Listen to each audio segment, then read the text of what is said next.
Halo, Halo,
Halo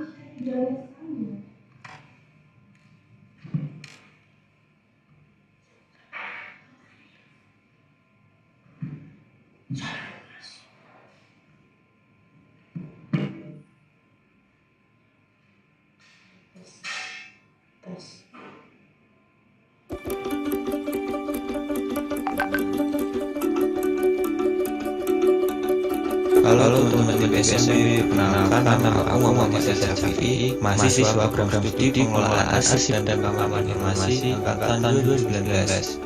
Di sini aku akan menjelaskan sedikit mengenai salah satu departemen yang ada di sekolah vokasi UGM, yaitu Departemen Bahasa Seni dan Manajemen Budaya atau yang biasa disingkat dengan DBSMB. DBSMB sendiri terletak di Sekolah Vokasi UGM 1 Tunggal Depok Sleman. Nah, apa sih itu DBSMB?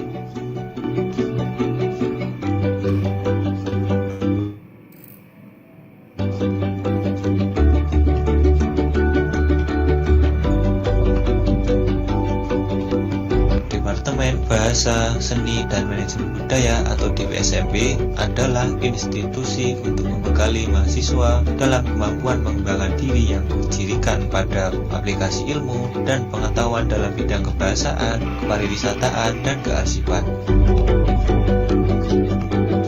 Jadi, pada saat ini, Departemen Bahasa, Seni, dan Manajemen Budaya memiliki 3 program studi sarjana terapan, yaitu pengelolaan arsip dan rekaman informasi, bahasa Inggris, dan bisnis perjalanan wisata. Selain itu, Departemen Bahasa, Seni, dan Manajemen Budaya atau DBSMB memiliki beberapa fasilitas dan sarana-prasarana yang memadai, seperti lab reservasi arsip, lab arsip konvensional, lab audiovisual, lab Asia Timur, lab multimedia, lab food and beverage, lab hospitality, lab ticketing, ruang gamelan, dan studio podcast.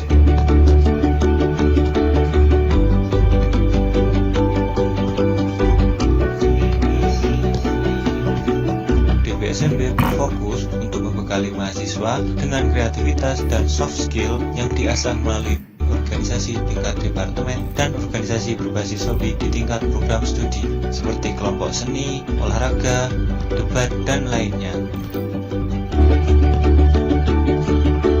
Nah, bagi kalian yang belum masuk dan ingin masuk ke DBSMB, kami tunggu di sini. Sampai jumpa.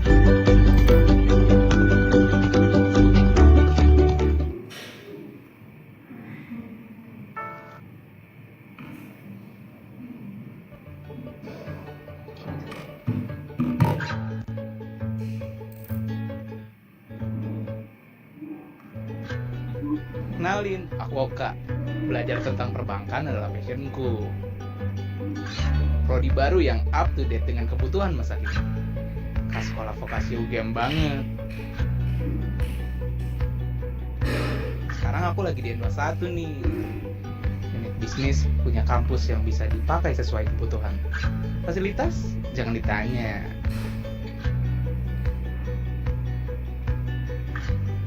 Jalanan sekitar SP UGM emang adem banget. Gak jarang aku pinjam sepeda kampus, karena di lingkungan UGM memprioritaskan pejalan kaki dan pesepeda. Stasiun sepedanya banyak, bisa keliling fakultas di UGM. Cara minjemnya pun gampang, tinggal nunjukin KTM, beres. Hidup sehat bisa dimulai dengan cara yang simple. Kayak aku ini nih, naik sepeda ke kampus.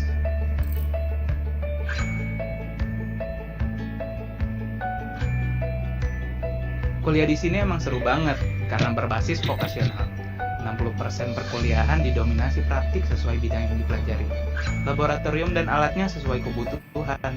Dosen-dosennya tersertifikasi. Nggak jarang dapat kuliah umum dari berbagai perusahaan, tentunya yang sudah bermitra dengan SPUGM.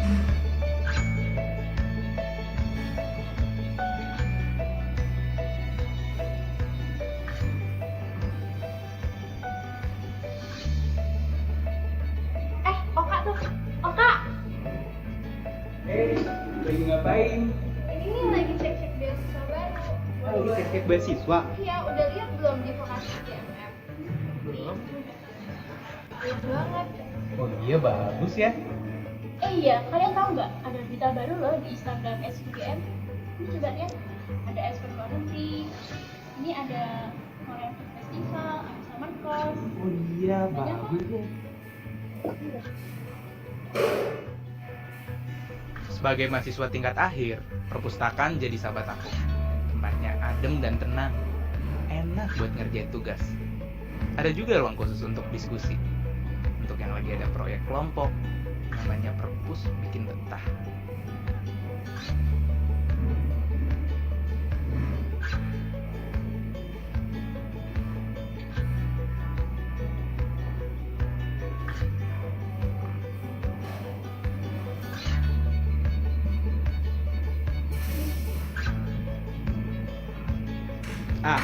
Ini VDC, satu dari sedikit pusat karir di UGM. Bagi aku dan mahasiswa sekolah vokasi UGM lainnya, keberadaan VDC sangat mendukung karir kami. Berbagai pelatihan difasilitasi, konsultasi karir dapat kita ikuti. Secara berkala, VDC menyelenggarakan job fair, khususnya bagi lulusan SPUGM. Sebagai syarat kelulusan bagi mahasiswa SPUGM, VDC sangat berjasa sebagai lembaga penyedia info magang, serta penyelenggara Test English for Vocational Students, atau biasa disingkat TVOX.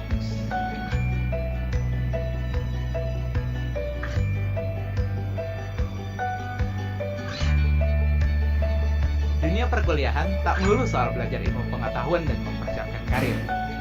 Di SPUGM, aku bebas mengasah bakat dan mengekspresikan diri melalui UKM pilihanku. Seperti aku ini nih, lagi ada di Gasita, unit yang memperkenalkan tentang gamelan yang sudah berprestasi di dalam maupun di luar negeri.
Ya,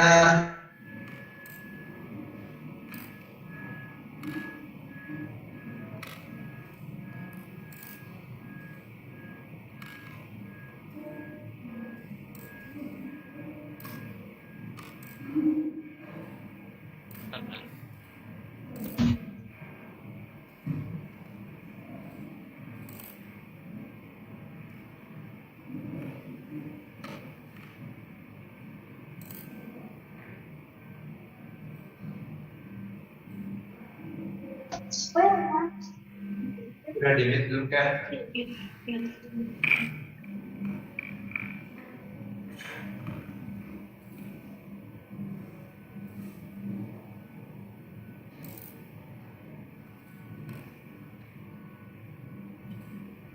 Jangan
Good afternoon, ladies and gentlemen. Assalamualaikum, Shalom, Om Swastiastu, Namo Buddhaya, and Salam Kebajikan. It's a great honor for me to welcome each and every one of you to webinar Event Talk 40th with the theme History, Art, and Culture, Local Identity of Today's Human Civilization. Webinar Event Talk was initiated by the Applied English Bachelor Program for academic purposes, and I would like to inform you that today's webinar Event Talk is being fully organized by students from Introduction to Event Management class, Bachelor of Applied English Study Program 2020, Professional College, Universitas Gajah Mada. My name is Zakia Yunzira, and I'm a student of English Study Program of Universitas Gajah Mada. It is a very wonderful and precious opportunity for me to be your master ceremony in this very special occasion. Ladies and gentlemen, over the next 2 hours, this webinar will provide you plenty of opportunities to discuss, share knowledge, and also insight. This webinar is also broadcast live on DBSMB SUGM YouTube channel. For YouTube participants, thank you very much for joining this webinar. Before we proceed with event today, we would like to express our sincere gratitude to Dr. Sharifah Faizah Syed Muhammad, an Associate Professor of Music, University of Technology Nara, or UITM Malaysia. Good afternoon, Professor Sharifah. It was a pleasure to have you here. We also have the Head of Bachelor of Applied English Study Program, Vocational College of Universitas Gajah Mada, Mr. Ahmad Muam, SSMSI. Good afternoon, Mr. Muam. It's nice to see you here. Furthermore, we also have student presentation from Faculty of Social and Political Sciences, Lampung University. And last but not least, we will also have presentation by students from Indonesian Cross-Cultural Communication class, Bachelor of Applied English Study Program 2022, Vocational College of Universitas Gajah Mada. Before we get started, please allow me to read the rundown of today's webinar and etiquette in this forum. This webinar will be started with the first is opening, the second is singing Indonesian National Anthem, Indonesia Raya, and then the third is opening speech by the Head of Bachelor of Applied English Study Program, Mr. Ahmad Muam, SS. And then the first session with Dr. Sharifah Faizah Syed Muhammad with the topic Lagu Seriasa Indonesia, with representation and interplay between culture, society, and politics, followed with the first questions and answer session with Dr. Sharifah. Next is student presentation from Faculty of Social and Political Sciences, Lampung University, with the topic Lampung Identity along with the Society Construct and Keeping Up the Local Culture, followed with the second Q&A session. And then student presentation from Group 1 by UGM students with the topic Cosmological Access and State Heritage. And another group presentation from Group 2 by UGM students with the topic Art and the Role of Government, followed with the questions and answer session. This meeting is being recorded.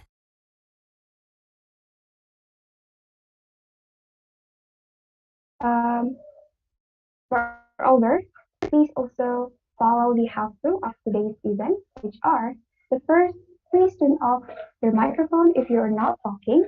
The second, participants are requested to not interrupt the speaker when the speaker is delivering the material. If you have any questions, you can leave your questions by writing on the chat box or ask directly to the speaker in the questions and answer section, which will be open after each presenter has presented their material. We would appreciate if you can open your camera if the moderator chooses your questions to be addressed. And then, for the last, fill out the attendance link and feedback form, as we will share the link in the chat box. Ladies and gentlemen, to begin this event, we are pleased to invite all the attendees to sing the national anthem, Indonesia Raya. Media team, the screen is yours.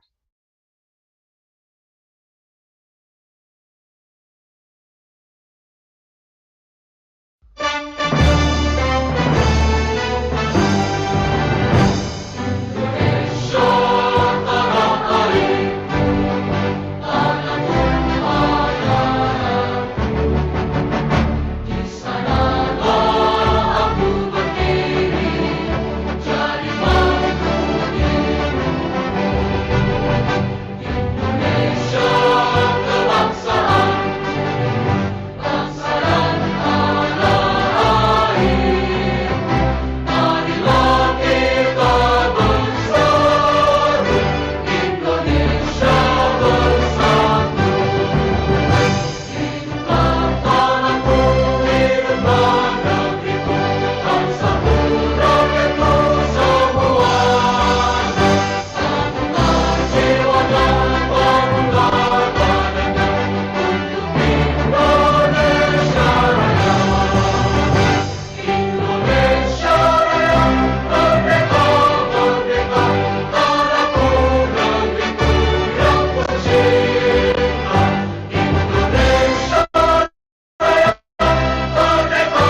Alright, continue the event, we will have Mr. Ahmad Mu'an, SSMSE, the head of Bachelor of Applied English Study Program, Vocational College of Universitas Gadjah Mada, to deliver the opening speech.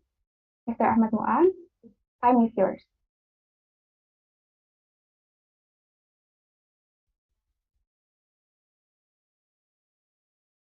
Okay. Am I audible? Hello? Yes, Check. yeah, you're Okay, audible. so good afternoon, everyone. Yeah, good afternoon, everyone. I'm so very happy. I feel so proud, and for the I don't know how many times to see you to have this kind of activity, and probably we have this kind of activity as an issue that is linked that with the people involved in such an activity. So at first, I'd like to offer my congratulations for all of the committees who have prepared all of the things to make this kind of an event successful. And a second one, I would like to say thanks so much for all of the support for every people, and especially for these meetings, we have a special guest, Professor Sarifah Faiza. We are going to learn a lot from her about identity, right? We are talking about the local identity of today for human civilizations. Yeah, we also going to learn from different perspectives from our friends from different universities. So this kind of things that we are doing right now really something that strengthen our knowledge, strengthen our unity, to have a better understanding between one to another. Then it's impossible for us to gain a broader perspective without having this kind of activity. If we only learn something in our classes focusing on the major that we are taking, for example, we are learning only for English and public relations. I believe that it is not enough to live in this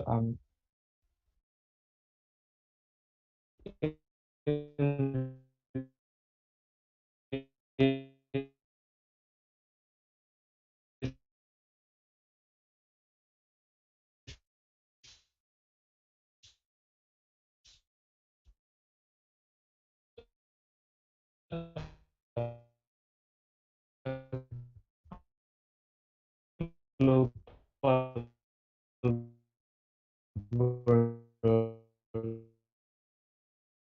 involved in this program. So good luck for the rest of the discussions.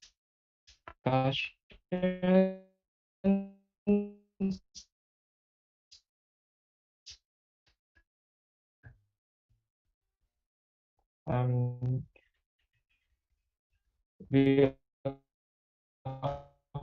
we are expecting to have more and more kind of this activity. So thank you. Give it back. Alright, thank you very much, Mr. Ahmad Mu'an, SSMSE, for the welcoming speech. So without further ado, I would like to introduce my fellow, Riada Alia Bunga. Riada will be the moderator of today's session and discussion.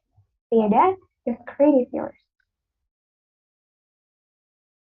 All right. Thank you so much, Zakia. Good afternoon, ladies and gentlemen. Welcome to webinar Event Stock 48, History, Art and Culture, Local Identity of Today's Human Civilization. My name is Reda Leabunga and you can call me Reda.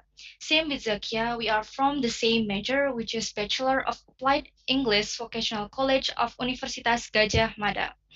And for this session, I was given the opportunity to be the moderator in today's webinar. All right, before the webinar start, I would like to explain the agenda for today's webinar. The first session, we will have Miss Sharifah, who will talk about Lagu Seriosa Indonesia representation and interplay between culture, society, and politics. and also 3 students' performance. The first one is from Universitas Lampung Unila, and the second one is from Group 1 of Universitas Gajah Mada, students Bachelor of Applied English. And the last one is from Group 2 of Universitas Gajah Mada, students Bachelor of Applied English.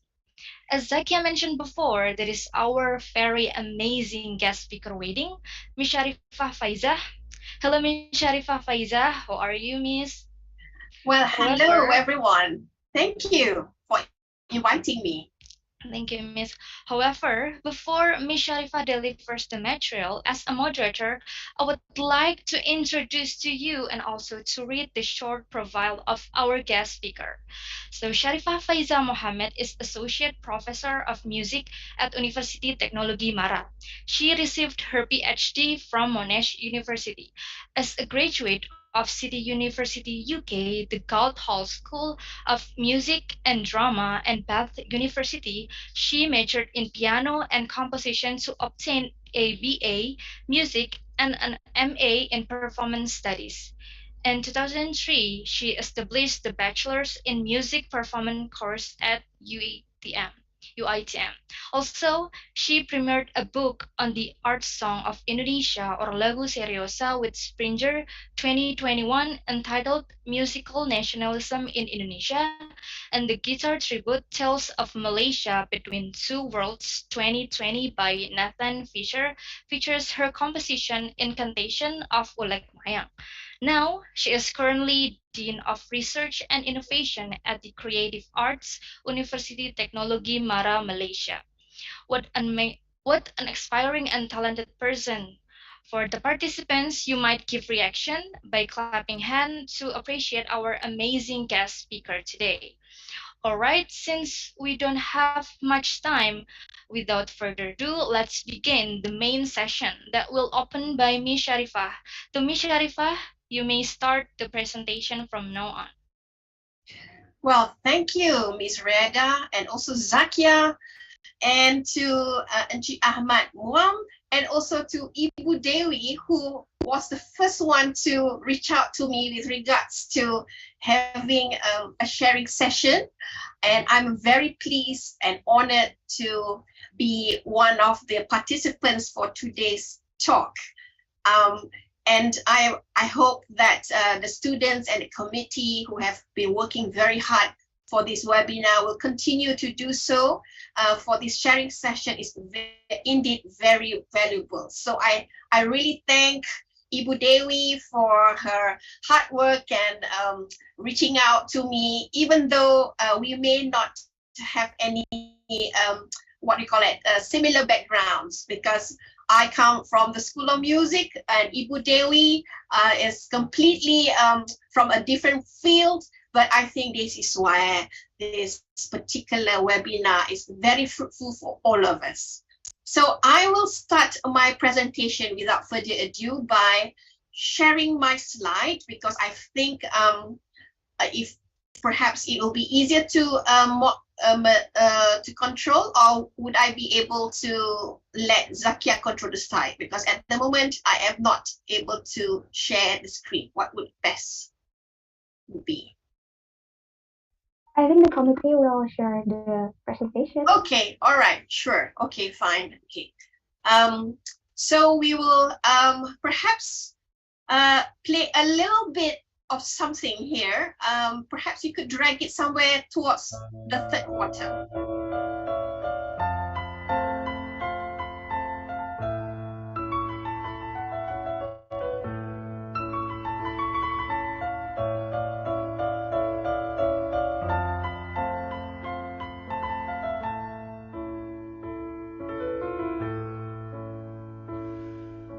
Pandanglah ke ufuk timur, lembayung telah mulai merekah.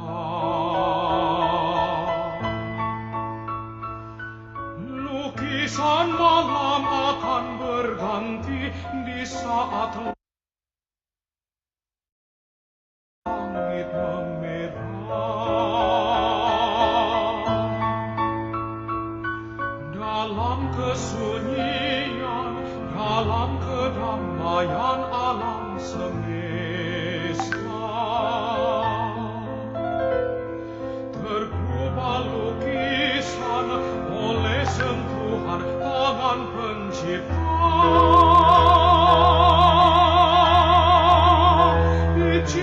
Diciptakan warna pagi mengemas, menyatu bukit dan lembah.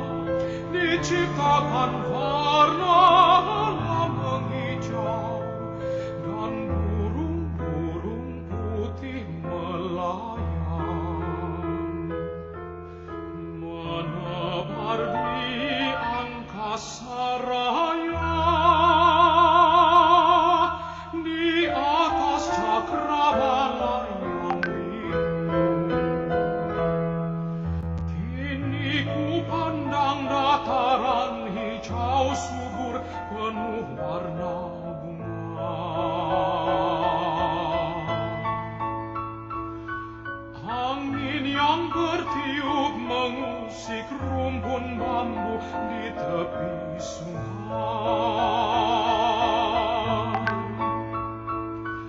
Di tengah padang seorang gembala meniup seruling.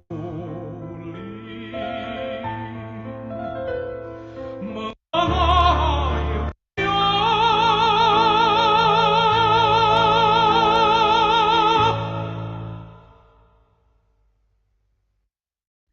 Well, thank you. I think we had to edit a little bit of that song that we heard just now that was sung by one of your prominent singers in Indonesia named Christopher Abimanyu.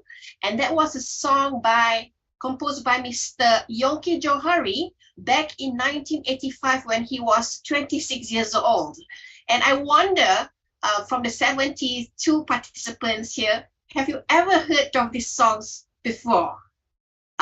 Or is this your first time hearing this particular music? So I don't know, is there any response in the chat if you have heard this song before? Well, I'm not surprised if some of you have, and I'm not surprised if none of you have heard it at all, simply because Lagu Seriosa is not very well known or very much practiced in the everyday life nowadays. But this is why it was interesting for me to do this research, because everybody will ask, why you, Sharifa, is doing this research about this song that is already unpopular or dead and gone, or perhaps only for the old. So can I have the next slide, please? So, yeah, the next one, please. So the reason why I ventured into this particular genre, and very much an Indonesian genre, is because I myself is a musician and a pianist, as you have mentioned by our moderator just now, that I started to play these particular pieces by someone who visited Kuala Lumpur maybe about 20 years ago. And I was very shocked that there was such beautiful music that really emulated the so-called art song of the West. And the characterizations of the music depicted something very close to us. The scales, the nuances of the gamelan, and the beautiful Malay or Indonesian text. So I went to ask around, what is this genre all about? And everybody around me couldn't describe what it was. Because as a pianist, usually when you want to perform something in a serious style, or rather in a classical style, we usually have to find out the background about the music in order to do justice where we perform. So in other words, it's out of curiosity and to do justification for the performance that I started to venture. But as I dig further on this particular genre, I found there were a lot of strange things and a lot of conflicts in terms of what's the genre about and what the song is about. So firstly, hopefully for this particular presentation, and I know I'm very aware that some of you are not musicians, as in classical musicians. So I need to tweak my presentation so that everybody could understand, and hopefully this particular sharing session will be very light and not too complicated. And I think as many people perhaps are not certain about what this particular genre is about, I will probably do a more of an introduction about what seriosa means and what is important at one time at least, and why it's important for musicians of Indonesia as well as to the countries surrounding Indonesia. So the definition of lagu seriosa is something that I needed to look at, because the word seriosa would mean serious. And what does it mean? Does it mean that other songs in this world are not serious? So those kind of definitions come into play. And it was very distinctive with regards to the singing style just now. It was very well articulated, very demure and state presentation, meaning there was no words that are meaningless. Every word is as though you are singing their national anthem just now. It had to be presented in a very formal style, and it's very unique because it's Indonesian in terms of the language. And of course, we want to know why it started and how it became important. And thus, I have to link it up to one very particular important event called Bintang Radio that started during the post-independence period in Indonesia. And from there, basically, when I did the exploration was where I found most of the information that came from. Who are these people? Who are the musicians that work for this genre? And the way how this particular music was disseminated across Indonesia. And if there was a competition, what do the winner do after the competition? So basically, I found that Seriosa Indonesia, in terms of its development, was ever changing.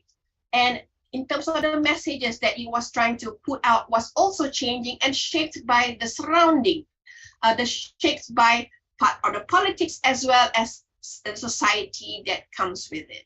Okay, so then the next slide, please. So because the Seriosa actually started way before independence, but at that time, the word Seriosa, in terms of the definition and terminology, was not that used.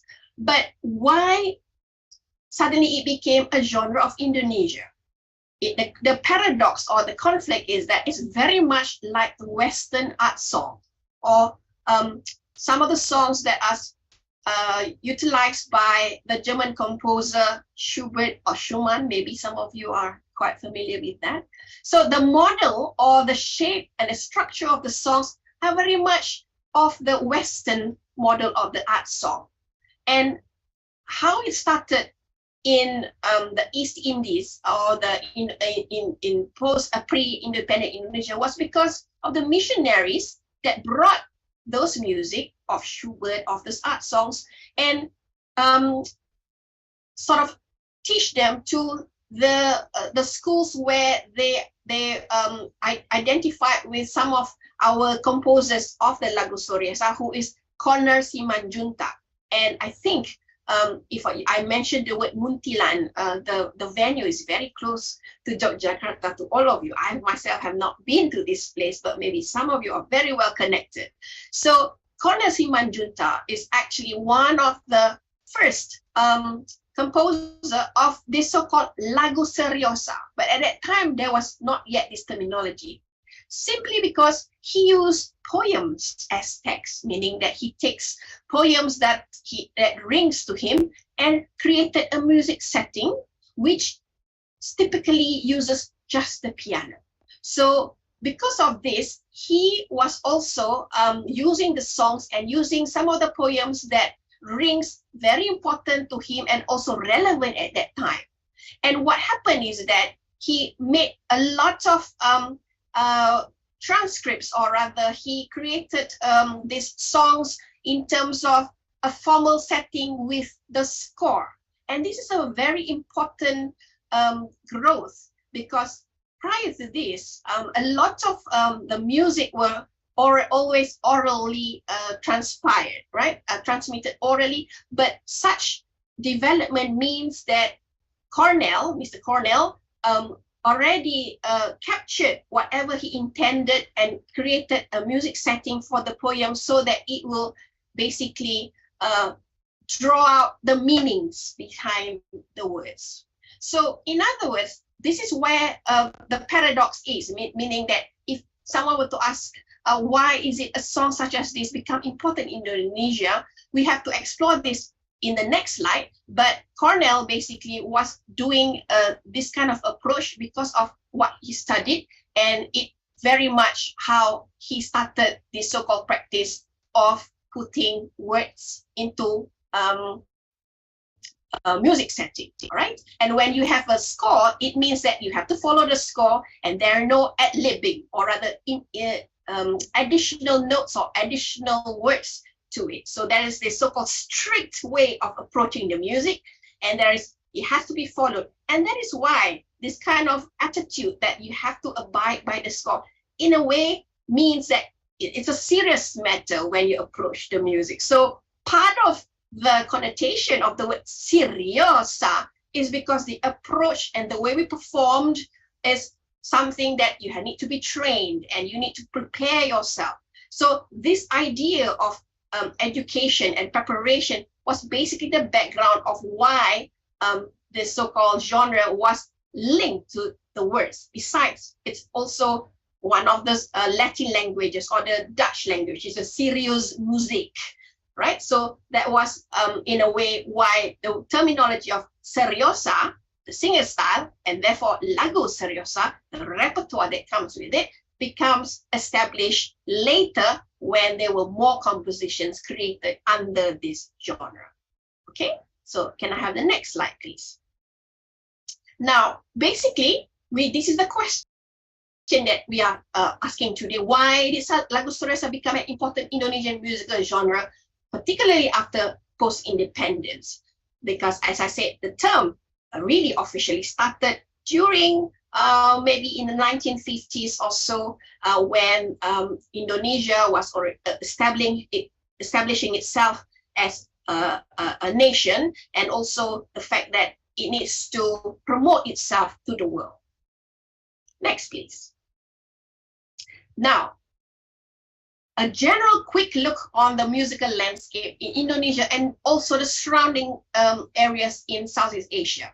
Generally, prior to the 1940s, specifically in the Dutch East Indies, most of the music is very regional, and when there is a communal way of creating music and dance, that the creator, the composer, is anonymous because it's a communal act.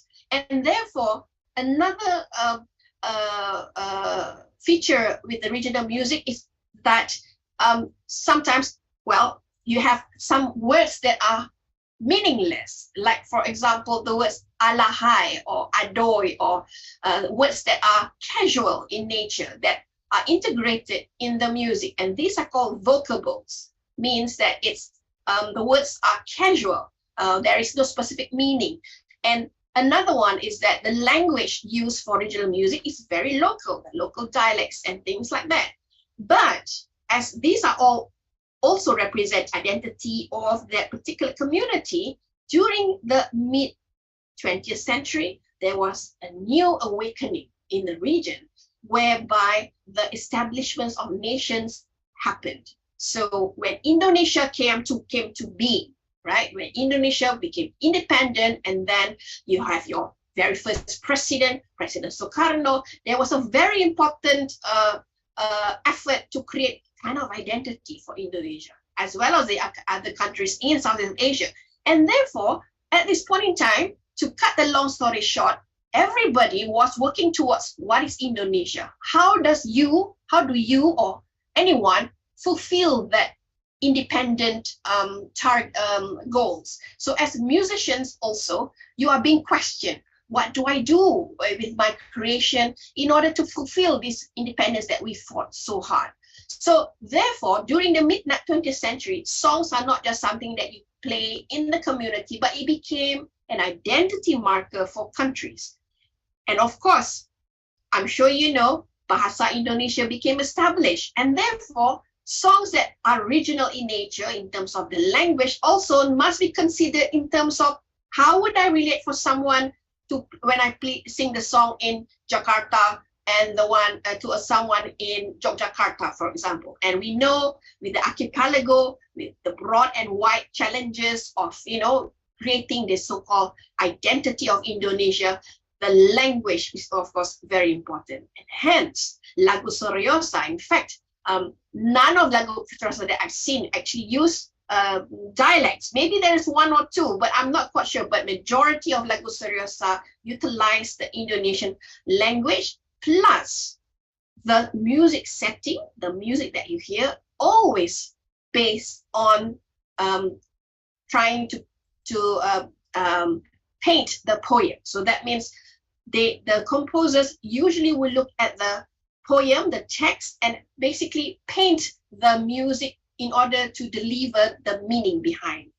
All right. So, and therefore, with this kind of movement, with identifying with these features, basically creating the kind of national spirit, because everyone from the archipelago, when they get onto seriosa, they are basically becoming one in terms of identity and creating this kind of the seriosa performer image, So these are the features that in fact encouraged the seriosa at that time, because it was a marker of Indonesian music besides the other music at that time. Okay, so next one, please.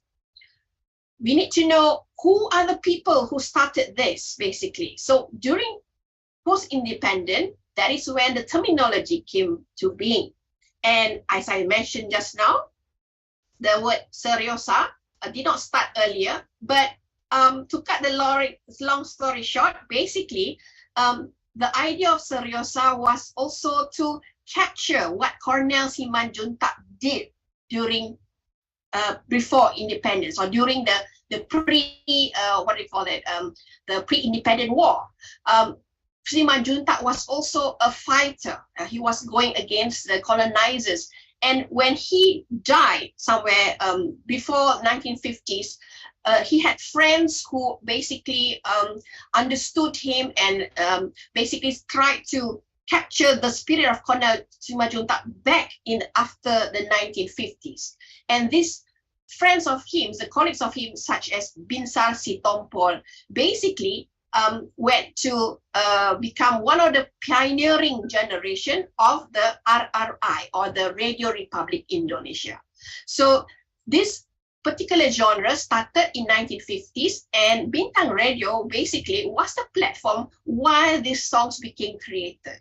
So they didn't create it out of the blue, but there was also a movement at Bintang Radio to create new songs that is so-called quite formal, like your anthem, like Indonesia Raya, but something that is more emotive, could evoke the heart, and basically become more, it sends some kind of subtle messages and can link with the emotions, especially linked to the pre-independence war. Right? So now, the first generation, Cornel Simanjuntak was the one who started, but the second generation of composers who went into seriosa was basically the ones related to RRI, and they started the competition that has one of the categories of seriosa. So at this time, the singing style was very important, and to mark the different categories, the seriosa basically refers to the classical singing style. But I have to mark here a warning, does not mean that seriosa is also the song. The song can be something of keroncong or hiburan in nature, but the way it's sung is seriosa style, very operatic and bel canto-like. But when Bintang Radio started, proper songs were created to encourage these categories. People had to learn new songs. Okay, so the so-called seriosa standards were actually customized to the Indonesian context. We cannot say it's purely an art song, but actually the standards were customized to the radio medium. So sometimes the way they perform or the way they were trained is to use the microphone or in order to project it via the radio. And then the compositions was sometimes not written by a sole composer, but sometimes a collaboration of efforts. So even though the so-called definition of art song is usually by one composer, but in terms of the Seriosa Indonesia, the features were negotiated, I would say. And some of the unconventional practices includes the notation, where they transpose some of the notes downwards to match the voices, such as soprano, alto, tenor, and bass. So there were this so-called unconventional practice that was a compromise in order to create so-called the community that could get on for Seriosa singing. Well, because it is also under the Bintang Radio and Radio Republic Indonesia, the government was also one of the propagators of the creation of the songs, because the composers who work or rather wrote the songs are also government servants themselves. So they are the gatekeepers that basically the catalyst of Seriosa genre during that time. All right, so the standards and how they were trained and all on the way the music was disseminated and recorded were basically held by this group of musicians at RRI, who basically were previously friends of Colonel Simajunta also, not all of them, but some of them. So the standards were being referred to these RRI musicians. Okay, so next slide, please. Now, what is the important part about Seriosa? Before, we sing songs without notation, but when Seriosa happens, lagu Seriosa happens, composers had to write the notes down and had to disseminate via channels such as newspapers or magazines, or even put the notation down into numbers, not the standard notation that you see here. One of those numbers, I think if you look on the on your right hand side, the song Di Kaki-Kaki Tangkuban Perahu, you could see the numbers. It's called notasi nota itu ya, and not note balok, right? So those are the mechanism that are used also, not just a standard notation, but also the numeral score, whereby it's easy for the people to learn the music. And you can see, besides the notation, for the first time ever, people start to recognize composers.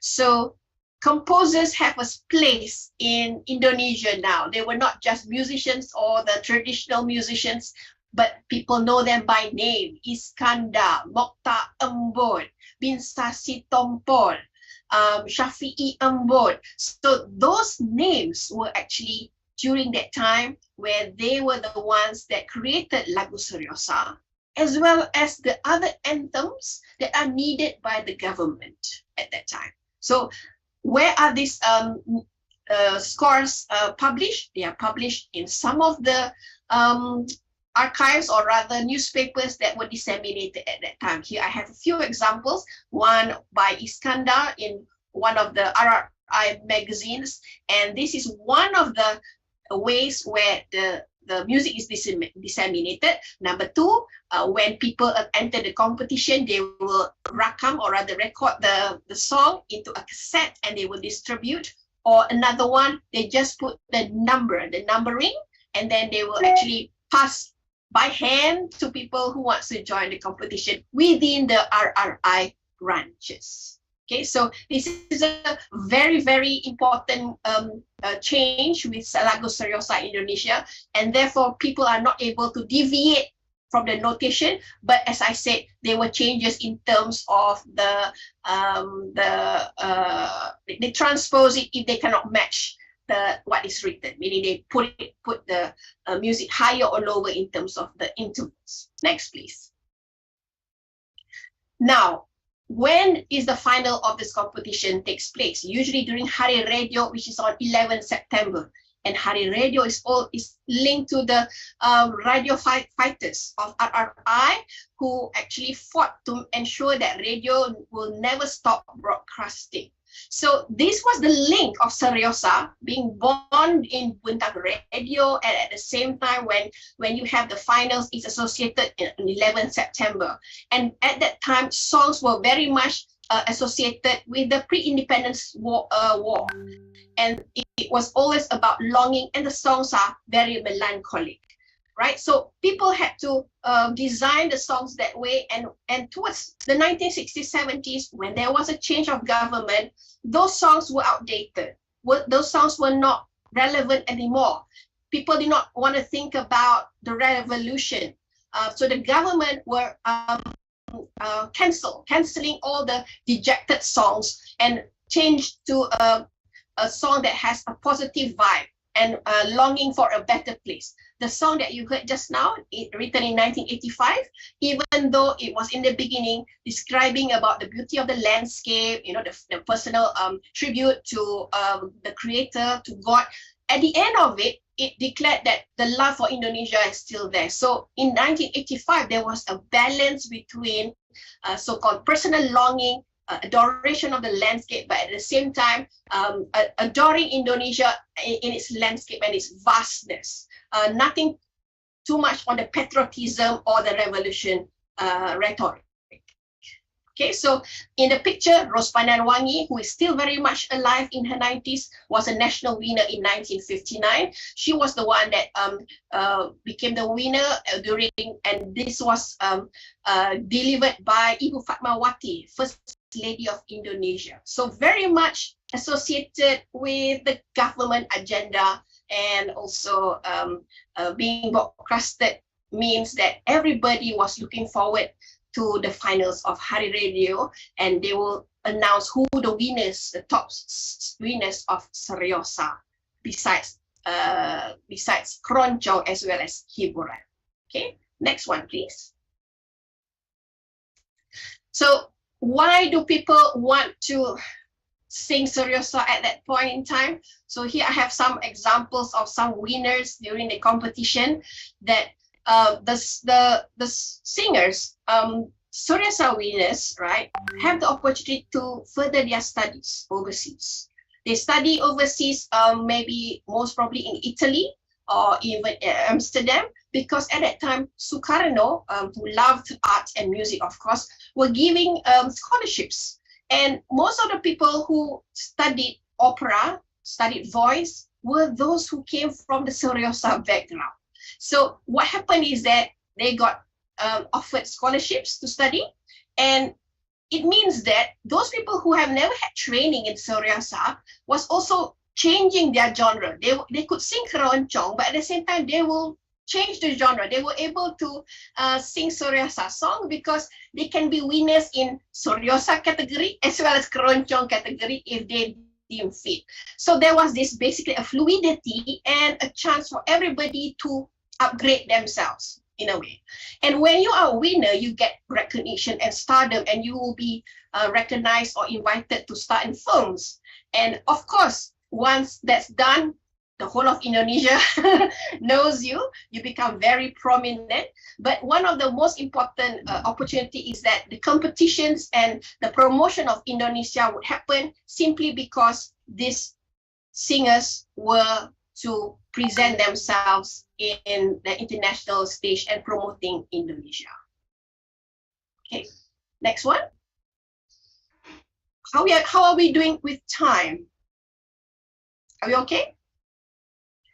All right, I'll just continue until I'm stopped then. So basically, by the 1960s, Seriosa, we had a lot of competitors. And you will see, if you see closely, the competitors include different categories. Also, there are also winners in terms of soprano category, alto category, tenor and baritone. Compared to the winners for Keroncong and Hiburan, there's only one winner for each gender. So 4 winners for Seriosa and only 2 for other categories, right? Next one. This means that Seriosa had a lot of reasoning in terms of its establishment. And when you have this SATB or the soprano, alto, tenor bass group, they could create a choir, and therefore seriosa created other forms of music. There was not just new compositions to depict personal feelings and also the community's feelings, but also there were also creation of a new choir, and people were singing seriosa songs in a way where in a communal sense. So basically the meanings and representation of seriosa is that it's a new genre and shaped by history, and they also a relationship to symbolize romanticisms of war and independence. Serious singers become role models because they need to be trained to read music, and then they were promoting Indonesia in overseas countries because they become cultural diplomats and always going from cultural missions. And then for the winners, they will be recorded in Lokananta, the recording company that's based in Surakarta.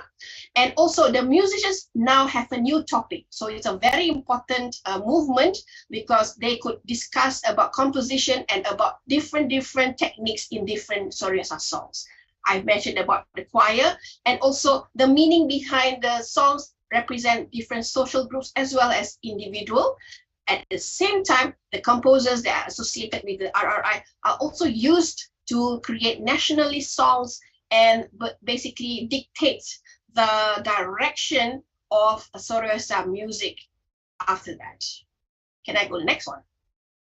I know it's time's up. I can see I have the last one. So basically my conclusion is that seriosa is a very important genre, and it actually depicts the new Indonesian person in the 1950s. As I said, that the musician will ask oneself, how do I fulfill the independence of Indonesia? All right, so I think that's all I have to say. If you need more information or not more songs on seriosa, if you go to the next slide, there is a link that is provided. And these are all the so-called selections that are still surviving today in terms of seriosa Indonesia in this link. And if you have any questions, next slide please. You can always contact me because I have a book that tells a lot about seriosa, and this is a very light opening about the seriosa, which I think we could have more time next time. We could share a little bit more further. Thank you very much. All right, thank you so much, Ms. Sharifah, for the insightful materials.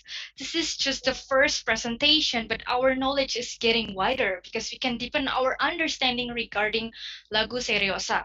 All right, if you have any question about the topic delivered by Ms. Sharifah, you can just write your question down to the chat box, or you may raise your hand and ask directly to Ms. Sharifah by turn on your microphone.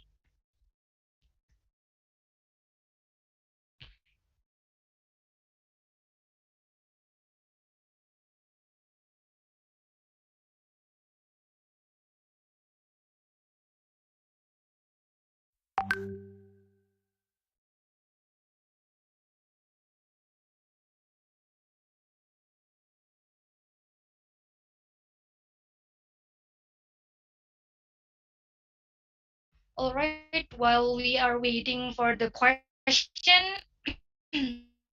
let's start. The question is, can I ask the question? We know that lagu seriosa song is a content with cultural, historical, and national values. Then this has become important as it concerns the Indonesian's nation identity. Is there a role for us as a millennials in preserving lagu seriosa in the era of globalization, with so many foreign music emerging and tends to be preferred by a young good question. people? How do we preserve it? How do we participate it? Yes, actually, there are a lot of efforts in YouTube where there are youngsters that perform and record it in YouTube. You can find a lot of new seriosa recordings there. But you, as a person who is curious about seriosa, could always look up in terms of history and see how they parallel with some of the texts of seriosa. And many songs that were used nowadays, like Chitra, were used for theme songs, were basically used the original from the 1950s, right? So in terms of participating, there were a lot of efforts integrating the song of Seriosa to do a drama, like a background music or a storytelling based on each song. There is a new movement of making people understand and connecting the song with the daily lives of the millennials today. I hope I answered your question. Yes, Yeah. it's answered my question. Thank you so much, Ms. Sharifa. I hope you would evoke more curiosity to at least Google about Lagu Seriosa Indonesia, because it is one of the most beautiful and also important genre for Indonesia. With I think us in Malaysia actually very envious of your composers, and these songs are indeed a heritage of Indonesia that never was given a chance nowadays. Maybe people just forgot because some of the themes are melancholic, right? But there are new generation composers now by Ananda Sukarlan, who wrote the pieces to depict a much more personal nature. And those are very interesting as well. So Ananda Sukarlan, your top pianist in Indonesia, has written some songs which are very relevant and performed by the new generation of art song singers. Okay, apparently because as our time is limited here, we just can open one question. And Of course. I'm sorry, Miss. And I think we can just I can sum up with the conclusion about Lagu Seriosa. So, as young people, we need to preserve Seriosa songs in the digital age, since Seriosa also contains cultural, historical, and national values. Perhaps we can try to find the history, and also we can combine with the drama, so we can gather with the taste of young people in this new generation.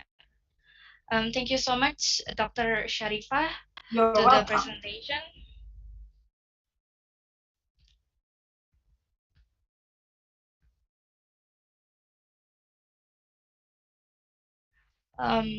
All right. That's all for the first session of the presentation today. Next, let's continue to the second session. There is a group from Universitas Lampung, Unila, which consists of Najee, Vivi, and Akbar, who will deliver an interesting topic about Lampung identity along with society, construct, and keeping up local culture. To Akbar and friends, the time is yours. All right. Thank you so much for the moderators for today's webinar. So maybe the committee will share the screen. All right. Thank you so much. Okay.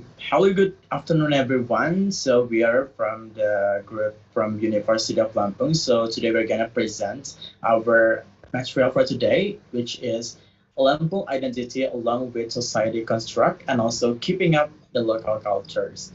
So it's such an honor for us to be the group speaker in this today's webinar English Talks, the held by the Bachelor of Applied University of Gajah Mada. So the honorable the committee and also the honorable all of the audience of the today's webinar. Okay, next slide, please. Okay, before I start, maybe I would like to introduce my teams that consists of Najidi Pakaizahani and also me, Muhammad Akbar, and last but not least consists of Vivia. So we are actually from the University of Lampung, the Faculty of Social and Political Science, the Bachelor of International Relations in batch 2021. Okay, next slide. Okay, the first thing that I would like to explain is about the impact of social movement and also globalization. But ladies and gentlemen, we know that we live in the globalization era that everything going so fast. And also we know that in this globalization era, the gap between one and another states, it will be no boundaries. The globalization has changed the culture of our society right now. In this recent day, the Gen Z are knowing better the foreign language instead of the local culture, also the foreign culture, and also they're knowing much about the Korean wave, the Japanese culture, rather than the traditional culture like the wayang or reok dance, and also the another traditional dance, and also the cultural. It is a challenge for us to recover and bring back the local culture to our society. So it is our duty to make a bring back the traditional and the local culture. Okay, next slide. And also I would like to tell you about the Lampung and its history based on our title of this presentation. Okay, next slide. Okay, when you are looking at the picture here, you can see the icon of Lampung, and also the second picture is one of the tourism in the Lampung, which Tegal Mas Islands. So Lampung is the last province on the island of Sumatra with so many potential in tourism. So Lampung is the one of the province in Sumatra that have so many resources, that has so many natural resources, and also the tourism potential.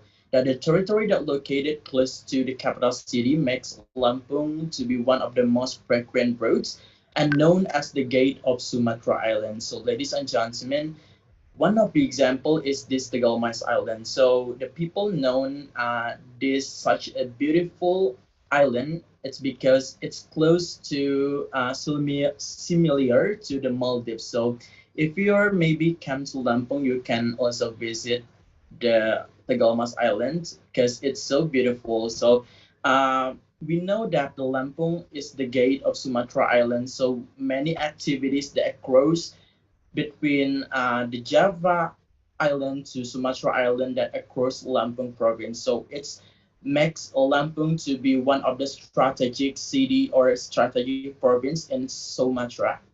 So next, about the Lampung history that will be delivered by the Vivia. So for Vivia, time is yours. All right, thank you so much, Akbar, for the time. Okay, so as our title today, which is Lampung Identity along with the society construct and keeping up with the local culture, of course, we're going to talk more about Lampung history itself. So because its geographical location, Lampung has so much potential in tourism with their beautiful beach and islands that richer its culture, as Akbar already explained before. But sadly, the local culture in Lampung is started to erode. And one of the biggest reasons why this could happen because of the history reason. So if we looking back when at the era of the presidency of Suharto, which is around 1950s, Lampung became one of the most go-to destination area for the transmigration program that initiated by the government. So by the time of 1984, we already have more than 2.5 million Lampung residents that is coming from outside Lampung province, especially from Java Island, which is one of the most populated island back then. So because of these transmigrations that coming into Lampung province, the culture start to become assimilate and also acculturate with other culture that make Lampung the local culture of Lampung itself started to change. So and it has an effect that I will explain in the next slide. All right.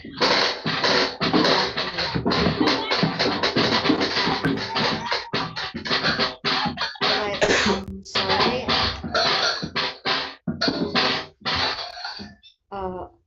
All right, sorry. Okay, I will continue. Okay, so what happened with the effect of this massive transmigration that coming from Java Island to Sumatra Island? So the first one, there is the lack of Lampungese language and society. So if you come to Sumatra, most of the Sumatra province will speak their traditional language. But in Lampung, because of the massive transmigrations that coming, the use of Lampungese language itself started to change. So there is more people that can speak Javanese as well as Indonesian language instead of the Lampungese itself. But interesting things that Lampung is one of the province out of 10 provinces that has its natural its own aksara, but we don't really use Lampungese language in here because of the massive migration that coming back then.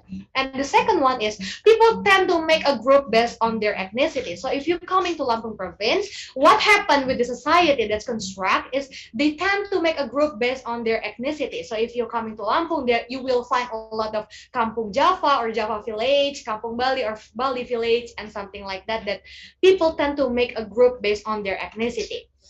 And the third one is this diverse society could make good things because of Lampung is the gate of Sumatra Island and so on. But it also have a bad impact, which is make it hard to found a native local identity because the local identity itself already mixed with other cultures that is so many in Lampung itself. All right, so can you go to the next slide, please? Okay, so what are we doing to keep and to keep this local identity so that it's not completely gone? Is the first one is we put the local Lampungese culture as a subject in school. So in Lampung curriculum, we have the obligations to learn Lampungese language so that the younger generation didn't forget about it. We also occasionally having a cultural festival across Lampung province with with a lot of people that will coming so that people will understand and know about Lampung culture itself, so it's not gonna go. And the third one, we combine the traditional cultures with the modern one that will be explained more by Najadifa. So for Najadifa, the time is yours.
Okay, sorry for the mistake. So after we got guys, after we know about Lampung culture itself, now let's see the role of students to keeping up the local culture by today's human civilization. So next slide, please. Okay, by knowing how impactful of today's human civilization, also globalization, that in Lampung or Indonesia as largely, it could make the regression, especially in our culture.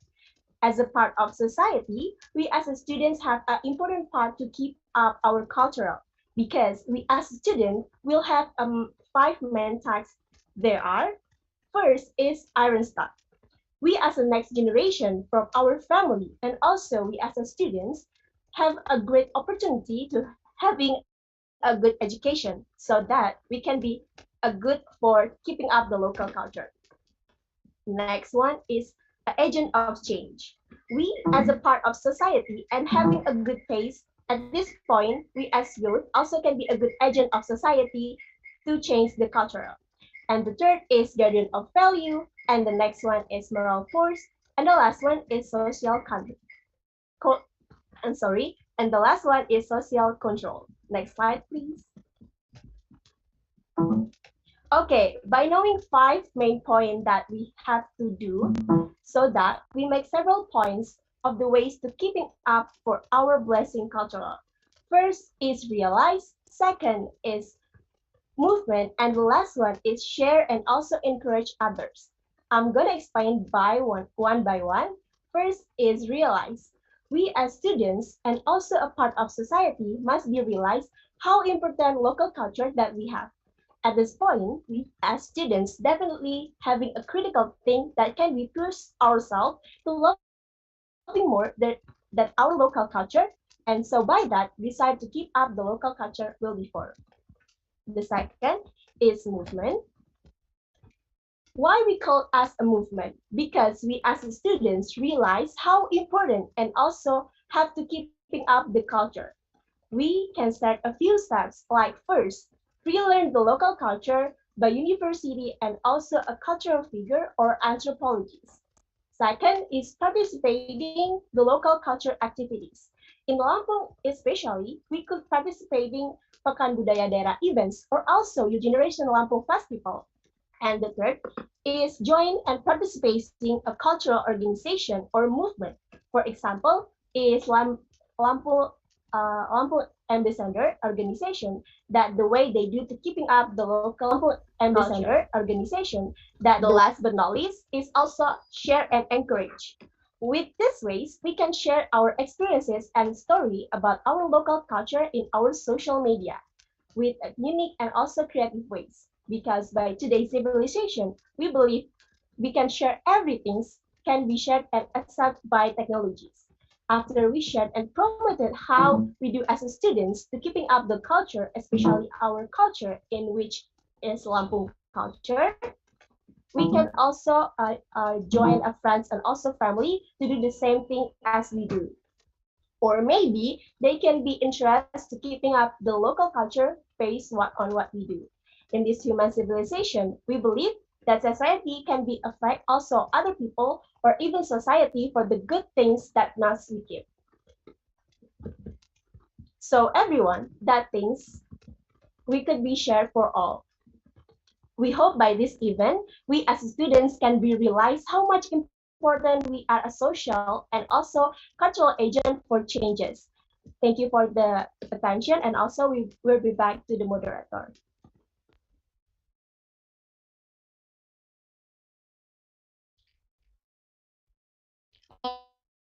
All right, thank you so much from Group Unila. That was such a great presentation about Lampung identity. Now our knowledge has increased after we listened to the previous presentation. All right, we will go ahead and take some time for a Q&A session. The participants may leave comments or questions to our speakers on the chat box. If you want to turn on the microphone on, you may raise your hand first so that the speaker knows you have a question.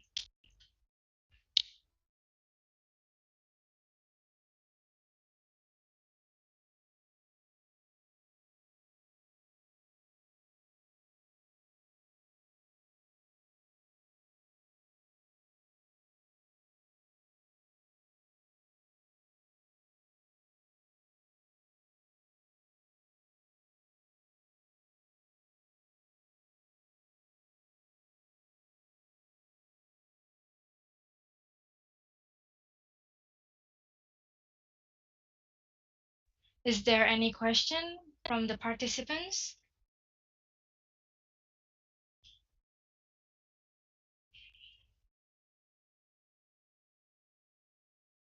All right. Since there is still no question, to start the session, can I ask my question first to Group Unila? It was mentioned earlier that the assimilation of different culture outside Lampung, for as example from Java, it makes the local Lampung culture not stand out. But is there any benefit from this assimilation? For example, being able to introduce Lampung culture to outsiders, and what can we do as a students, college students? All right. Thank you so much for the questions. Yes, of course, there is a benefit of that because of Java, as we know, that Java is one of the most like populated. So there is like there is a benefit, especially in the economical benefits, which is easy to introduce Lampung to other province. And yeah, and maybe from my partner, you can add more. Okay, as I mentioned in the presentation before, that the role of the student to promote the tourism in the Lampung province. So as we know, the Lampung is one of the province in the Sumatra that has many potential in the tourism. So I think the roles of the students is to promote the culture and also the tourism in Lampung province. That's all.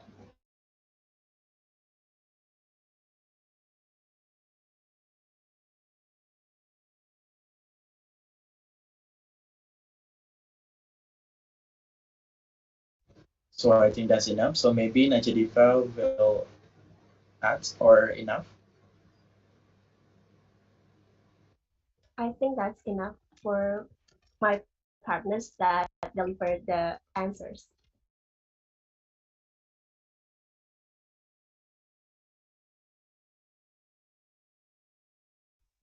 Alright, thank you so much, Group Unila, for answering my question. I think since we don't have a question in the chat box, I think we must move on to our next session. But in here, I would also like to remind the participants not to forget to fill the presence link that has been provided via chat box, and there will be another attendance links and feedback form at the end of the event. So make sure you always pay attention in this webinar. And also, I want to remind you that the chat box column can only be used during Q&A session because it will be used for spontaneous translation. Okay, thank you, Akbar and friends, for the presentation. Now we are moving to the next group presentation with another interesting topic, namely cosmological axis and city heritage that will be delivered by Hanif and friends from Group 1 of Universitas Gadjah Mada. To Hanif and friends, you may start your presentation starting from now on.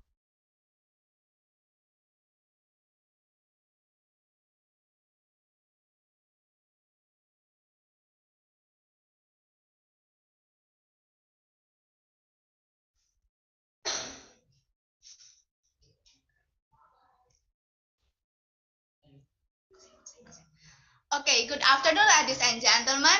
Thank you for giving us a chance to talk about this interesting topic. And for the audience, thank you for sparing your time to attend our webinar this Friday. And right now, we're going to discuss cosmological axis and city heritage in Yogyakarta. Next slide, please. And our group consists of me, Catherine Ekani, my friends Haziza Zuhrufia, Hanif Amreski, and Reza Aulia. Next slide, please. And this is our topic for today's webinar. First is about the definition of cosmological axis and city heritage, and then outstanding universal values. And the peak of the topic today's webinar is about imaginary axis of Yogyakarta and its meaning, and then the history behind this all, like the history behind the imaginary axis of Yogyakarta. And we also do an interview with a Kraton's guide tour, and the last one is conclusion. Next slide, please. So what are the cosmological axis and city heritage? Next slide. So cosmological axis consists of two words, as we know, which is cosmological and axis. The first word is cosmological.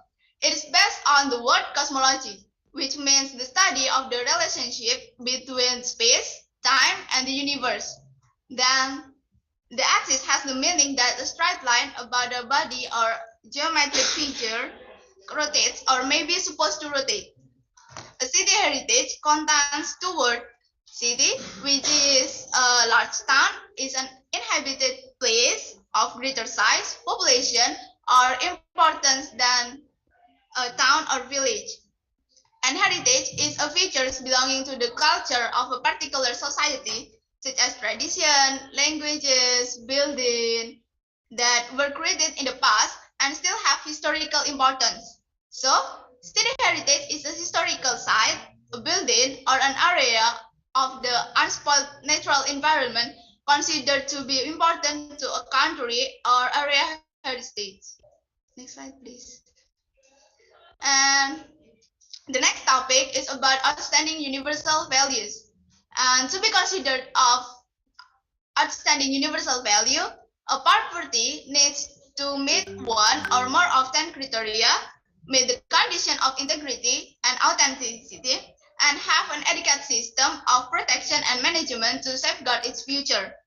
And the concept of outstanding universal value relates to cultural heritage.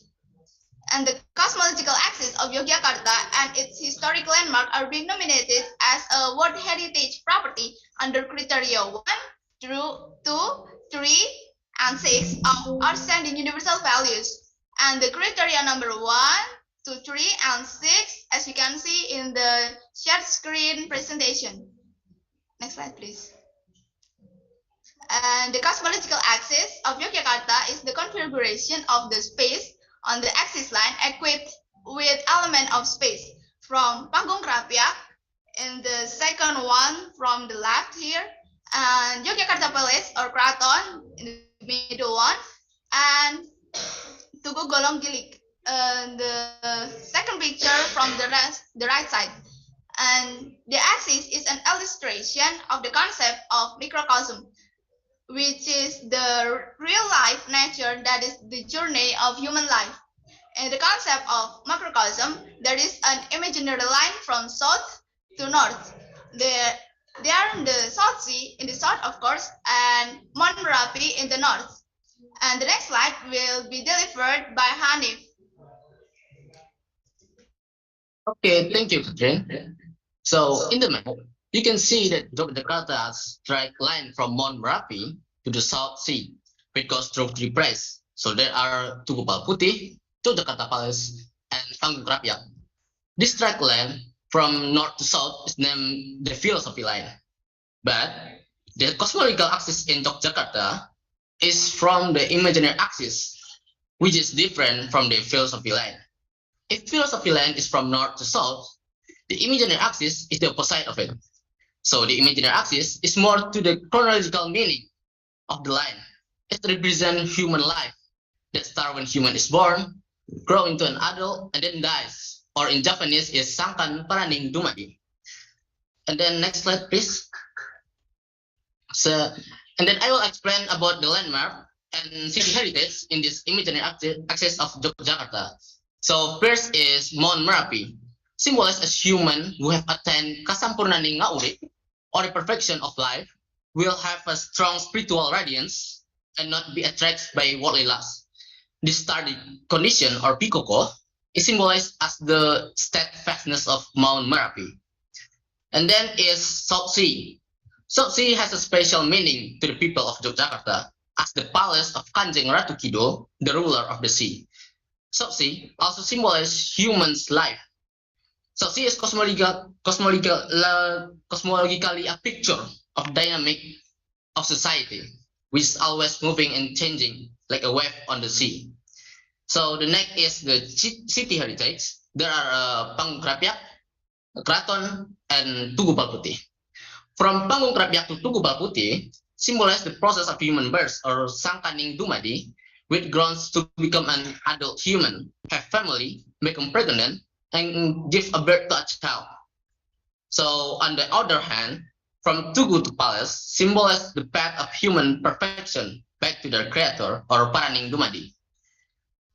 This scene can be seen from road that been from Tugu Putih to Yogyakarta Palace. So then the last one is Kraton Yogyakarta, or Yogyakarta Palace.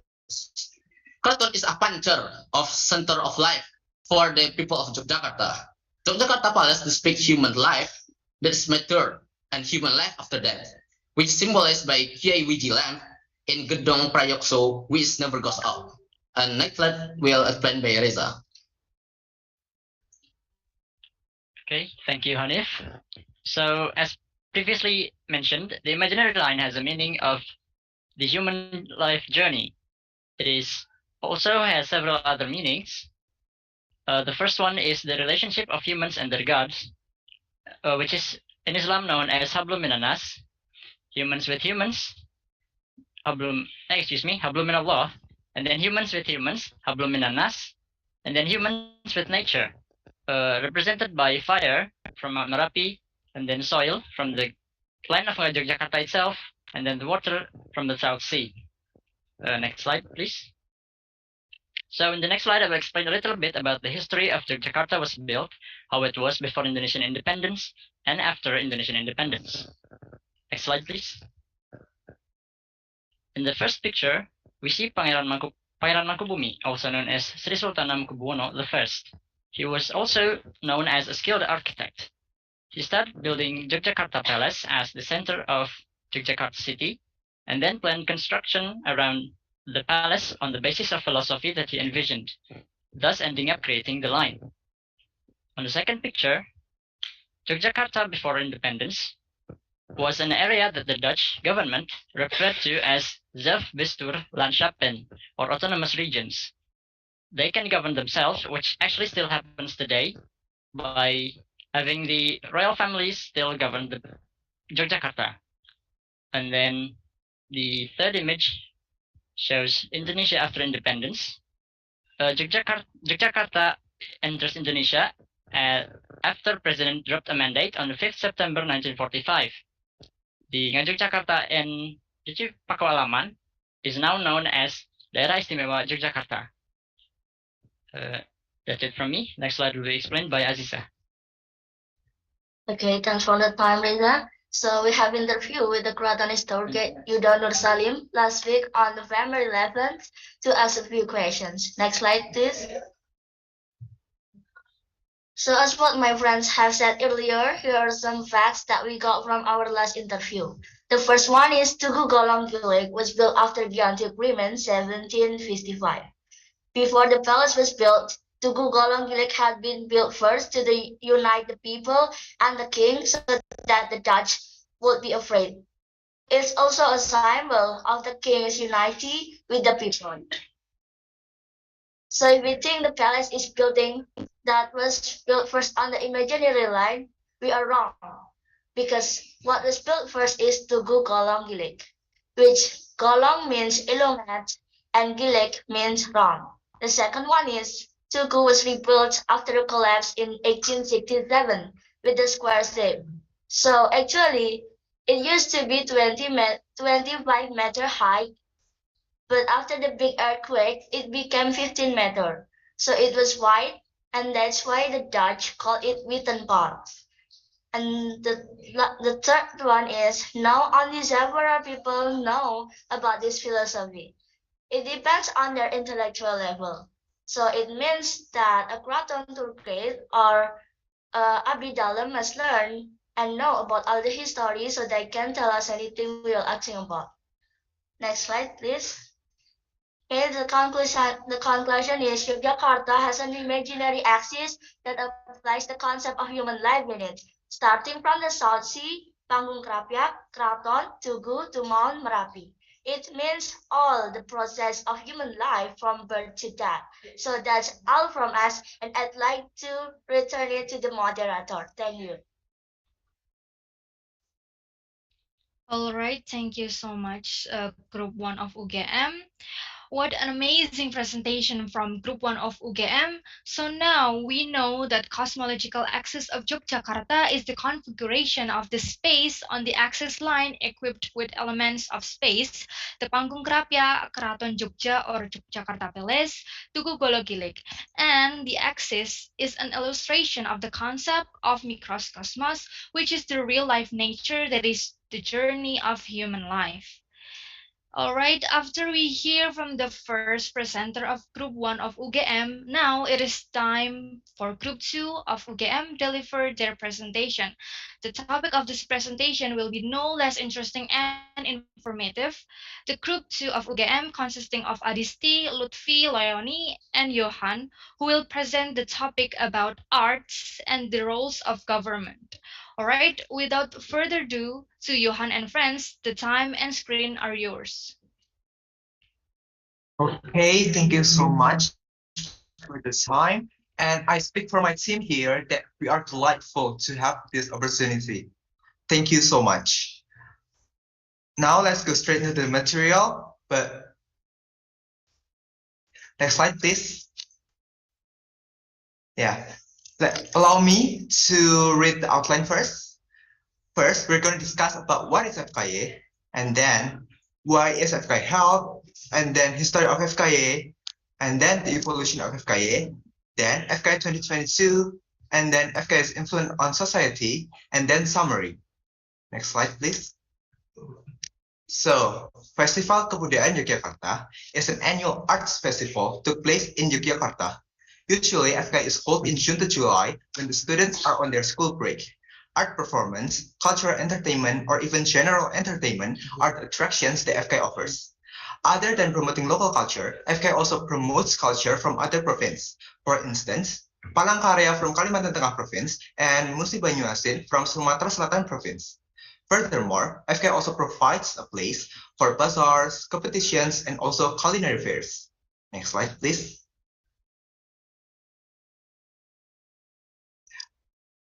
This slide will be presented by my friend Lutfi.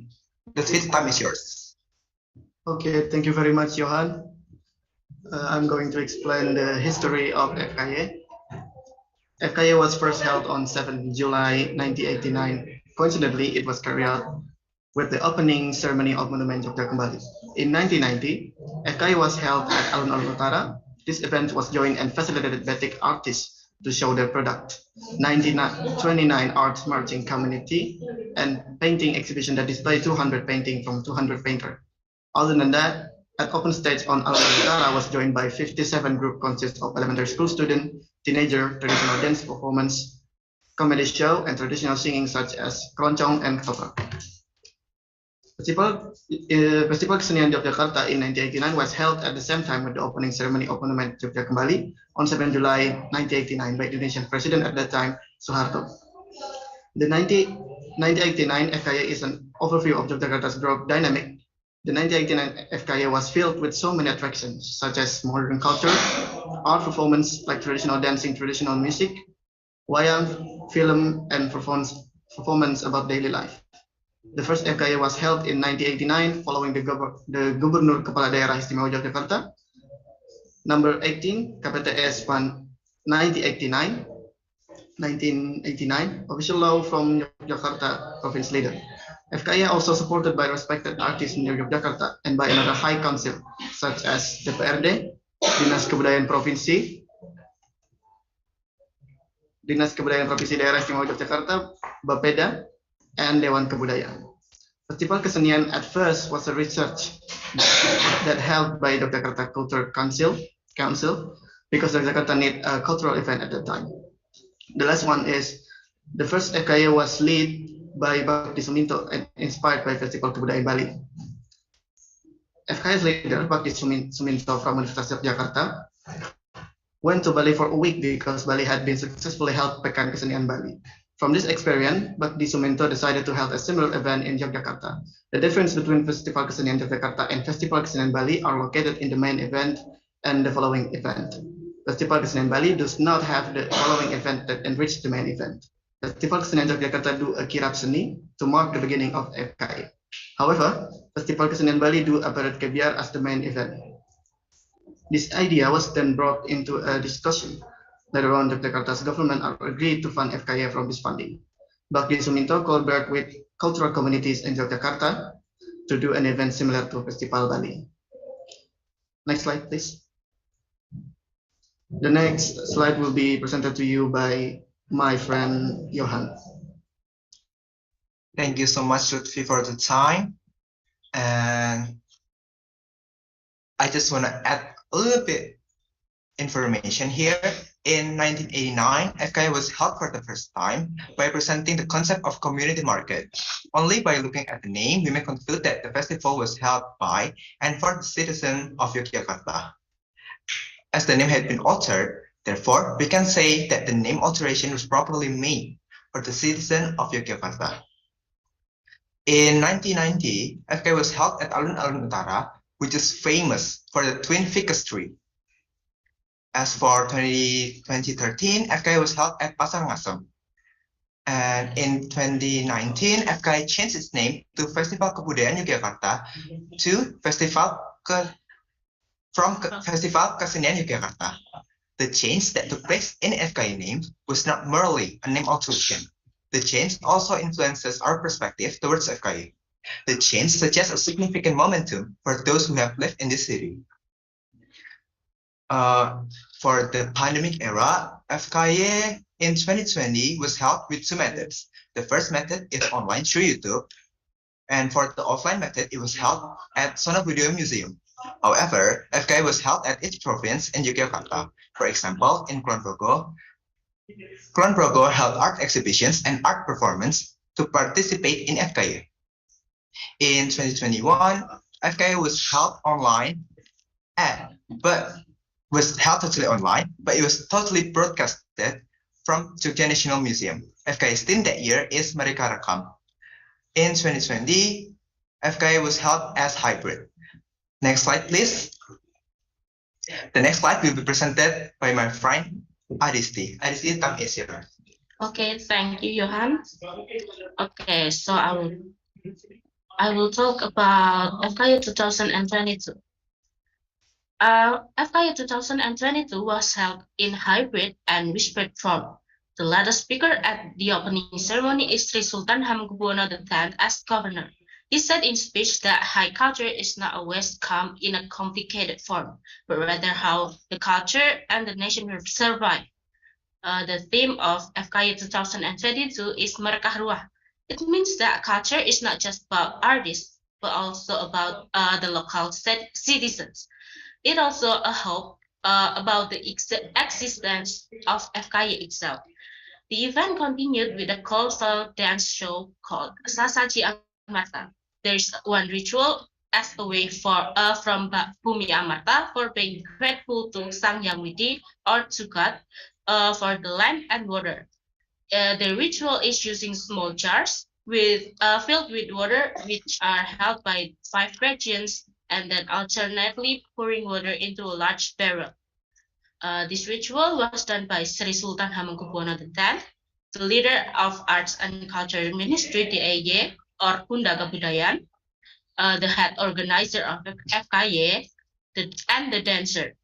And this ritual was being watched by the citizen and the guests that attend the 2022 FKY.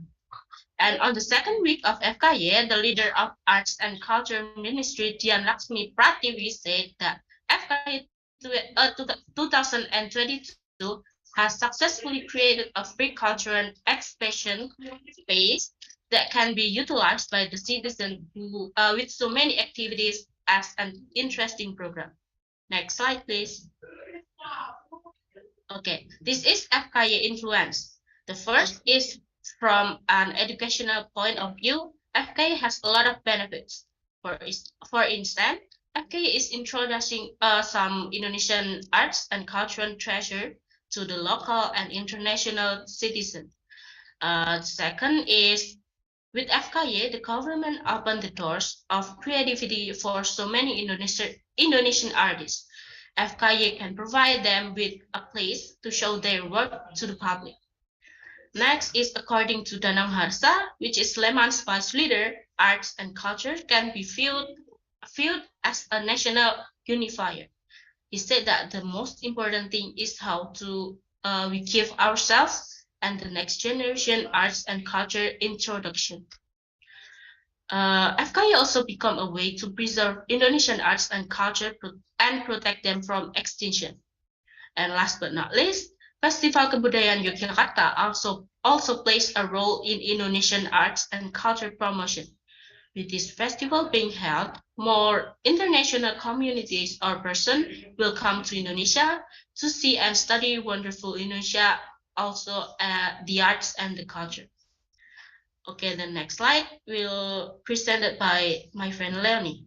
Okay, for the summary, we can see that FKY is an annual festival held in the special region of Yogyakarta, and it changed the name of the Festival Kesenian Yogyakarta to Festival Kebudayaan Yogyakarta. As alteration, also it is have an impact to change our perspective on FKY, that FKY can broaden its scope beyond art, and FKY 2022 returned to be held offline after 2 years of the pandemic. And FKY influence for society there are various kind of benefits for the community that we can gain from the festival, like unite Indonesian, preserve Indonesian culture and arts, and promote it to the international and so on. So that's all from our group presentation. We hope that our presentation can give you more insight and information about Festival Kebudayaan Yogyakarta. Thank you.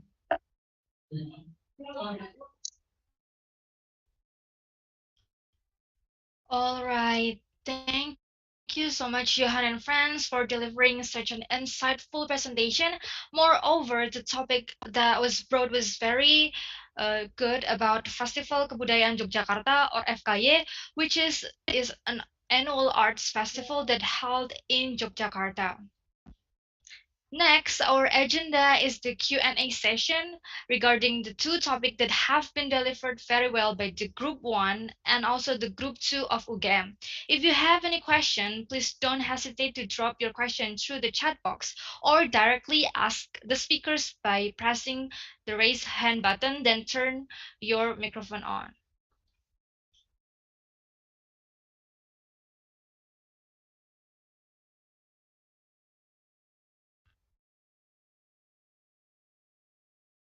All right, it looks like we have a question on the chat box. Now let me read them for you.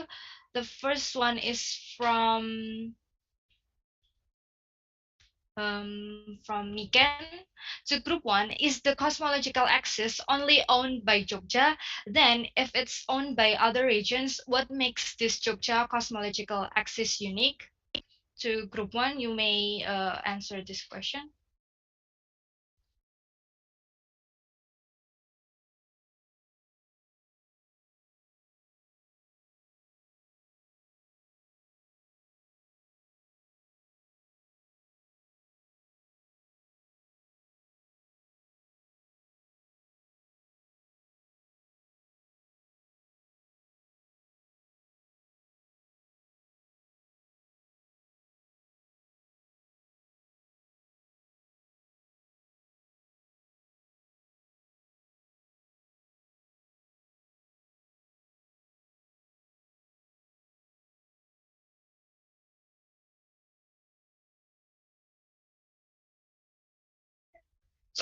May I answer? Yes, you may answer now. Okay, so the cosmological axis is unique to Yogyakarta because of how the meaning, what's it called? It has the meaning of humans' connection with God, humans with humans, and humans with nature. So that is the meaning that Prince Mangkubumi set before he built the line itself. So yes, it is unique to Yogyakarta. Thank you. All right. And there's another question from Maulana. He asked about Group 1 mentioned that are several streets from Tugu to Palace of Yogyakarta which symbolize human perfection and faith back to their creator. And I'm curious, is there any meaning behind the names of those streets such as Malioboro, Margo Utama, and etc.? To Group 1, you may answer this question. Oh, okay. May I answer the question? Okay, that actually have a meaning from each street from Tugu to Kraton. So the first street is Margo Utomo. That's based from word Margo that mean road and Utomo that mean maid. So Margo Utomo streets means the path of virtue. And then is Malioboro. That's based on two words too. So first is Malio this means figure, and Boro based from word Ngumboro or Ngumbara that means wandering. So Malioboro it means to be a wanderer fish. And that is Margomulio. Margomulio, like what I said earlier, Margo is street, road, and Mulio is glory. So Margomulio Street means the way to glory. And the last street is Pangurakan Street. So Pangurakan Street means to throw away the worldly lust from human itself, because human will reach the ultimate goal and back to their creator or God. They must be clean from the worldly lust first. Yeah, thanks. That's all for me. All right, thank you so much for Group 1. And I think there is another question for Group 2. And how do you feel after knowing more about FKY? If you find it interesting, why?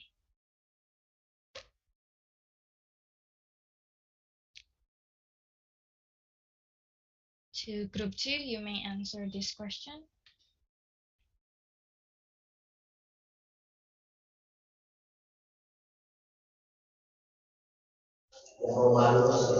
Yes, I would like to answer the question.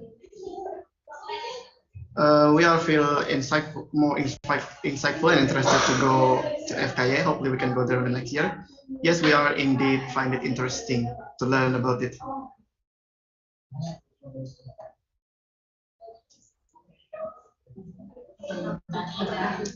There's Maybe I can add more. We found it interesting because uh, FKA, we see FKA as a collaboration between government and citizen to preserve art and culture. Also, we find it very interesting because it is a free entertainment that for the general public, and has a lot of fairs, exhibition, and so on. All right, thank you from group two. And I think there is another question from Ratna. She said that from the presentation, it was said that FKA had a great impact on the community and the government must be aware of this. In your opinion, do the artists at the festival get wages that are capable of making the artists prosperous? Because there are still many artists who are willing to be paid for free. Then how does the government address this? To group two, you may answer. Okay. I I think the government do pay the artist, but I think it doesn't in the level that make the artist purpose. I think that's all.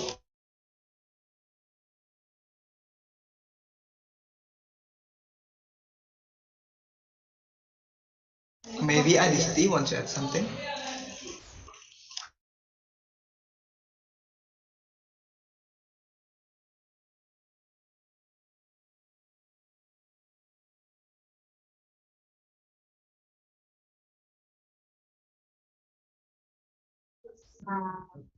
Okay, so it's about the salary to the artist, but I think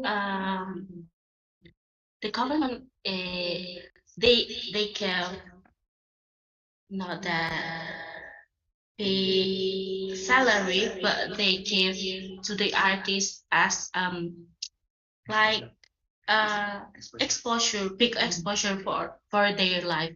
For example, they can be they art can be more um, knowing by other people. So that's all from me. Thank you. Okay, one more question. It's from Fatima. She asked about, are there any difficulties in funding materials because FKU had already done this year? To group two, you may answer this question. Thank you so much for the question. Uh, yes, we do face some problem on finding material since FK already been done this year. So we can go to the FKA and participate in FKA. For this presentation, we obtained the material by official website and academic journal. The official website is the FKA's own website. Maybe Aristi want to add something? Okay, thank you, Johan. Yes, I want to add something. As Johan said, we obtain our material through online research.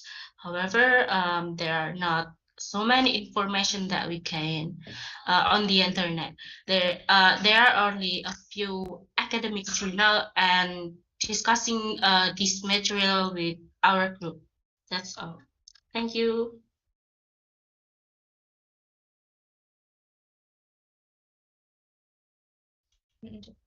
Okay, all right. Since we don't have much time, we are sorry because we are running out of time. We must move on to our next section. In here, I want to conclude about the material.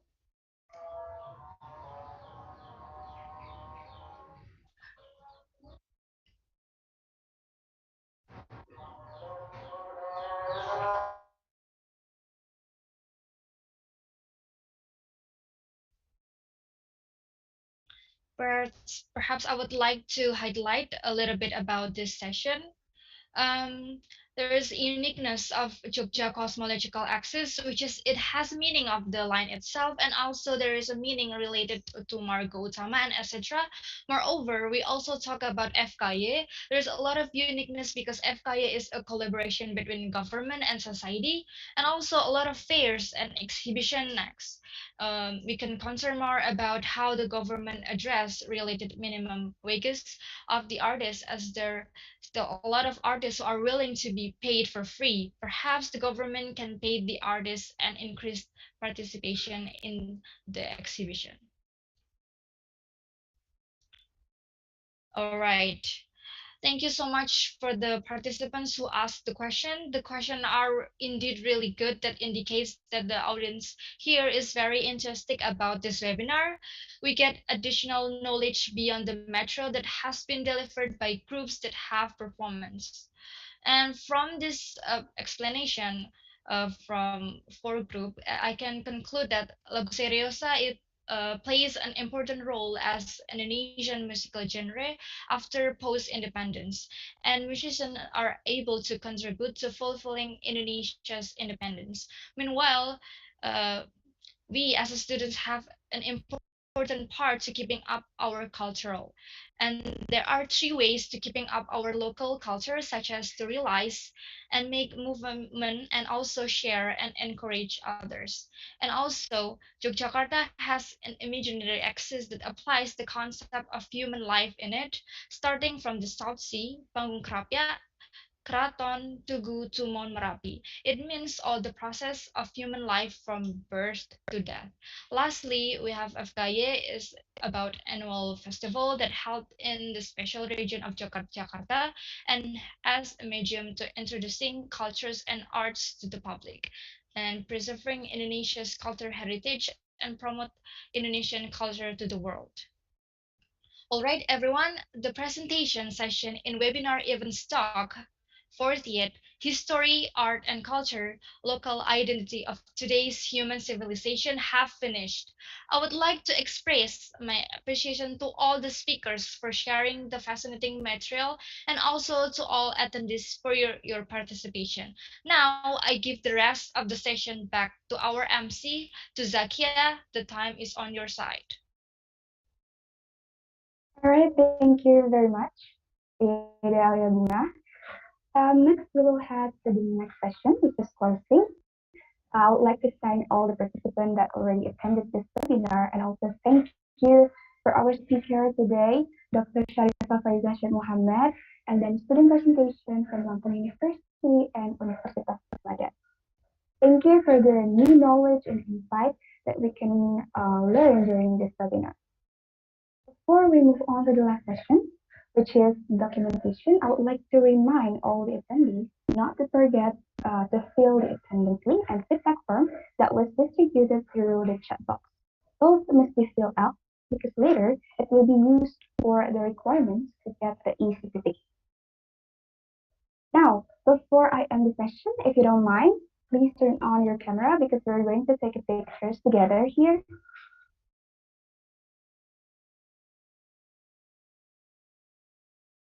Media team, the screen is yours.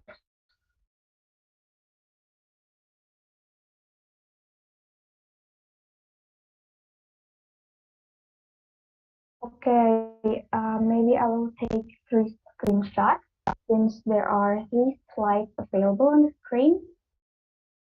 Please give your best smile, everybody. I'm going to count down from 3, 3, 2, 1. Second slide. 3, 2, 1. And the last. 3, 2, 1. All right, thank you very much. And on behalf of the committee of the webinar event talk 40, our presenter, thank you for joining us today and have a great day, everyone.